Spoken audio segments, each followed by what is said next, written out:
이슈. 오!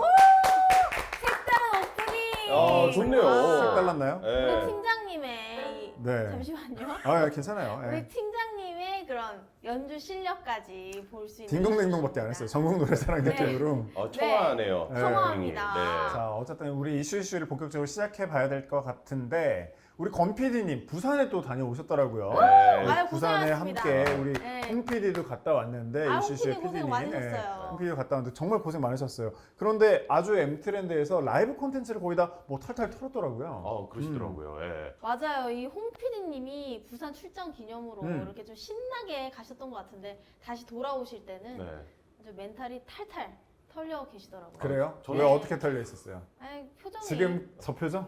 지금 맞네요. 저는 중간에 봤었잖아요. 네, 이거를 봤거든요. 점점 내리막길로 가는 거를 많이 힘들어 권 보이시더라고요. PD님은 안 내려가셨나요? 저는 이미 내려간 상태에서 시작을 해가지고 예, 바닥에서 시작을 해서 아니 그래도 우리 네. 부산 국제 모터쇼 좀 성공적으로 네. 영상을 찍었잖아요. 네네. 그런데 자동차 업계에서 이 부산 국제 모터쇼만큼이나 핫 이슈가 있다면서요. 맞습니다. 이 부산국제모터쇼위원회 측에서 좀 현대차를 미워할 것 같기도 해요. 예. 왜요?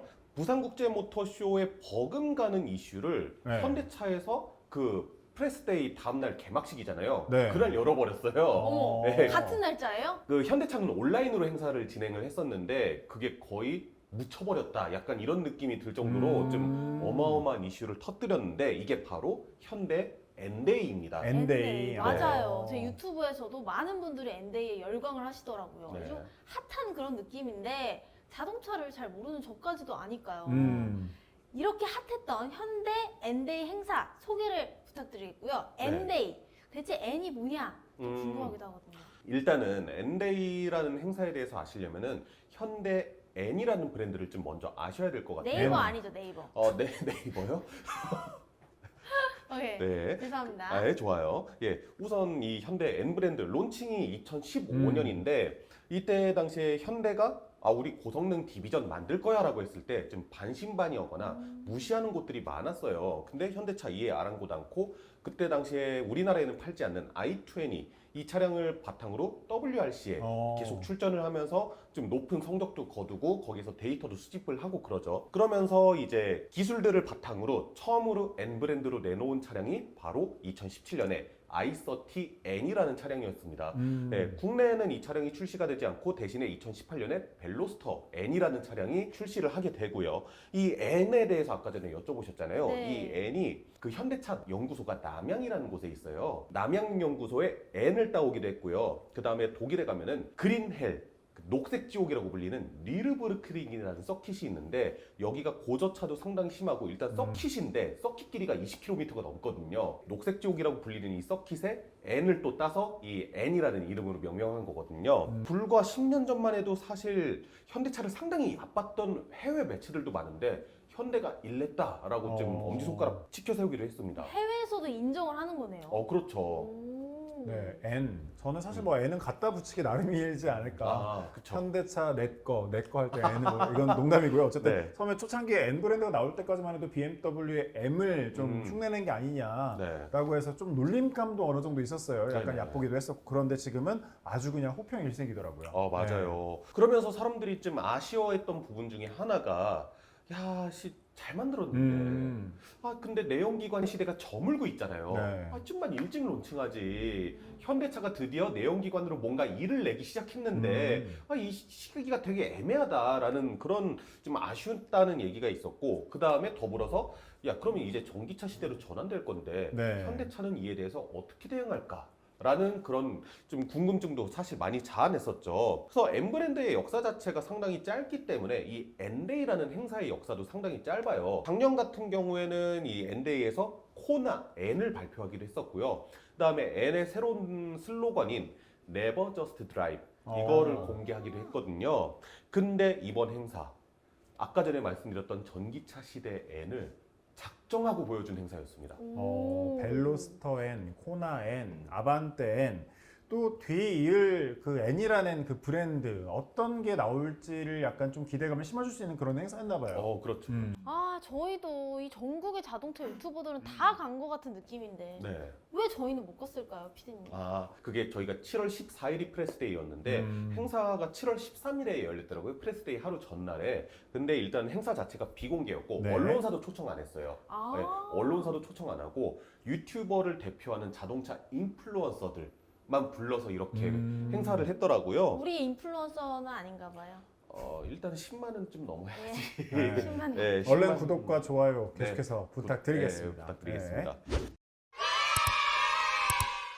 자, 여기서 좀 현장에서 차를 보고 눈물을 흘렸다 이러신 분들이 있을 정도로 이번에 좀 굉장한 행사였다고 해요. 이번 행사에서 공개한 차량 2대입니다. 자동차를 보고 눈물을 흘린다? 내가 원하던 그런 이상적인 미래형 디자인이다 이런 건 아닌 것 같고 네. 어쨌든 한 대가 아이오닉 6를 기반으로 만든 전기 스포츠카였고 또 한 대가 N 비전 74라고 읽나요? 그 74라고 읽나요? 그냥 뭐 이거는 읽기 나름이 나름이겠지만 읽기 나름이죠. N 비전 74라는 콘셉트 카였다고 하는데 네네. 어땠어요 이게? 아까 전에 말씀하셨던 아이오닉 6의 그 기반의 그 레이싱카 그거를 네. 이제 유튜브에서는 아이오닉 6N이라고 많이 부르시던데 네. 부르기 쉬우니까 근데 이게 정식 명칭은 RN22E입니다. 네? 뒤에 어렵네요. 2는 오, 어려워. 무슨 원소 같은 정식 거. 명칭이라고 하면 이게 차 이름인 거죠? 그렇죠, 그렇죠. 이 뒤에 2는 알파벳 2예요. 뭐 실제 저 모습으로 아이오닉 6N이 나오는 건 아니고요. 이 롤링랩, 그러니까 해석하자면은 이제 굴러댕기는 영구소라고 볼 수 있는데, 예, 그러니까 이 테스트 모델이에요. 현대차가 네. 직접 어떤 거를 막 넣어보고 그러면서 테스트를 하는 거고 과거부터 이 롤링랩 모델들을 많이 내놨어요. 그 벨로스터라고 부르는 그 쿠페형 조그만한 자동차 있잖아요. 그거 바디 기반으로 해서 몇 년 전부터 상당히 꾸준히 테스트를 해왔었고 막 엄청난 고출력의 벨로스터를 만들기도 하고 다 드러내고 전기차로 바꿔서 네. 이 벨로스터를 만들기도 하고 그랬었던 그런 역사가 있는 적입니다. 네. 그 벨로스터라고 하면 그 자그마한 그 자동차 말씀하시는 약간 거죠? 스포츠카처럼 네, 생각이 됐고 맞아요. 그 예. 약간 엄청나게 많은 연구를 거쳤다고 들었어요. 네, 맞습니다. 특히 이번에 나온 RN22E에 주목해야 될 부분이 있는데 롤링랩이 그동안에 벨로스터 기반 뭐 이런 것들을 많이 나오긴 했는데 EGMP 플랫폼을 활용해서 대중한테 공개된 롤링랩은 이게 처음이에요. 네. 예. 그러니까 실제로 올 하반기에 우리 EV6의 고성능 모델인 EV6 GT가 나오는 게 예정이 돼 있고 내년에는 아이오닉 5 기반의 고성능 차 아이오닉 5 N이 나오게 좀 예정이 되어 네. 있거든요. RN22E의 많은 메커니즘이 이 아이오닉 5N에 적용이 되어 있다고 해요. 그러니까 미리 보는 아이오닉 5N이라고 좀 볼 수도 있는 거죠. 그리고 아이오닉 6 역시 뭐 공력적인 디자인이나 이런 것들 봤을 때 분명히 N 모델이 나올 가능성이 상당히 높은 모델이고요. 사실 그 아이오닉 6를 기반으로 만들어졌다는 모델도 괜찮긴 했지만 사실 여기에 백미라고 해야 될까요? 이게 진짜야! 라고 소리 질렀던 건 소리쳤던 거는 N 비전 74 이 콘셉트였는데 이 차 반응이 굉장히 좋더라고요. 댓글도 그렇고요. 인성앵커님께서 아까 전에 차를 보고 눈물을 흘리는 게 이해가 안 돼요라고 했는데 네. 저는 좀 이해가 됐거든요. 왜요? 정말요? 네. 저는 갔으면 약간 가슴 한편 찡했을 것 아. 같아요. 흘려보신 경험이 있나요? 흘려본 적은 없는데 아직 네. 저도 근데 가면은 약간 찡했을 것 같아요. 이 본격적인 스펙을 논하기 전에 이 외관만 딱 봐도요 좀 감회가 새로웠던 게 야, 현대가 드디어 헤리티지를 논할 수 있는 헤리티지라고 자동차 하면 약간 모델이 옛날에 그 느낌, 그렇죠. 고유의 느낌. 유산인 거죠. 네, 유산 예. 느낌. 유산 느낌? 네. 그러니까 옛날에 그 영국이라든지 이런 영화 같은 거 보면 네. 굴러다니는 차들 있잖아요. 고풍스럽죠. 그런 그렇죠. 느낌. 네. 네, 그렇죠, 그렇죠. 저도 뭐 사진을 보고 오긴 했는데 디자인이 좀 익숙했거든요. 네. 현대차가 이전에도 이런 차를 만든 적이 있었나요? 우리나라에서 만든 고유 모델 첫 차 현대 포니 많이 들어보셨죠? 포니. 포니. 네네. 근데 이 포니를 개발할 때 주지아로라는 상당히 유명한 디자인만 하시는 네. 분이 있거든요. 이분이 디자인해 준 것 중에 포니 쿠페라는 차가 있었어요. 그래서 사실 현대차가 이 포니를 개발을 할 때 포니 쿠페도 같이 양산을 하려고 준비를 했었다고는 하는데 이게 1974년에 토리노 모터쇼에서 최초로 이 콘셉트카를 공개를 하거든요. 그리고 이 콘셉트카를 보고 영감을 받아서 만들어진 차가 그 백투더 퓨처 아시죠? 네, 백투더 퓨처로 유명한 드로리언 DMC10이라는 모델이거든요. 아, 그 차가 그 모델이군요. 그 차의 이 포니 쿠페에서 영감을 받아서 만든 차가 바로 그 차예요. 네. FPS 게임 하신 분들 중에 배틀그라운드 하신 분들이라면은 이 차 좀 많이 보셨을 수도 있고요.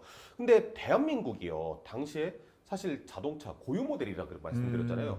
개발력 자체도 사실 좀 많이 부족했고 그 당시에 우리나라가 사실 먹고 사는데 좀 급급했었잖아요. 그러니까 그런 멋있는 차를 디자인만 보고 많은 네. 돈을 주고 살까라는 좀 의구심이 들었던 거죠. 그래서 이 포니 쿠페가 사실 백지화가 돼요. 양산을 준비를 하다가. 근데 이 콘셉트카에 74년도에 이름을 따갖고 엔비전 74라고 이름을 지은 거죠. 그래서 디자인 자체가 상당히 많이 따왔습니다. 그 콘셉트카에서. 사실 뭐 이렇게 보면서 독일 뭐 BMW라든지 제규어는 사실 그런 모델이 굉장히 많이 돌아다니잖아요. 맞아요. 약간 헤리티지형 모델이 많이 돌아다니는데 왜 현대는 이런 걸 양산을 못할까, 이런 느낌을 못 낼까라는 아쉬움이 있었는데 이번에 좀 약간 시도를 해보는 게 아닐까 싶은 생각이 드네요. 그쵸. 네. 그러니까 거기에서 일단 감동을 1차로 딱 받고 이 차 감독은요? 2차는 스펙이죠. 아. 네, 스펙이요. 대박이에요. 파워트레인이 대박입니다. 이 대박? 차. 네. 수소연료 전지와 이 배터리 기반의 BEV, 그러니까 배터리 일렉트릭 비클이잖아요. 네. 이 시스템이 하이브리드로 엮여져 있는 상당히 되게 독특한 시스템이에요.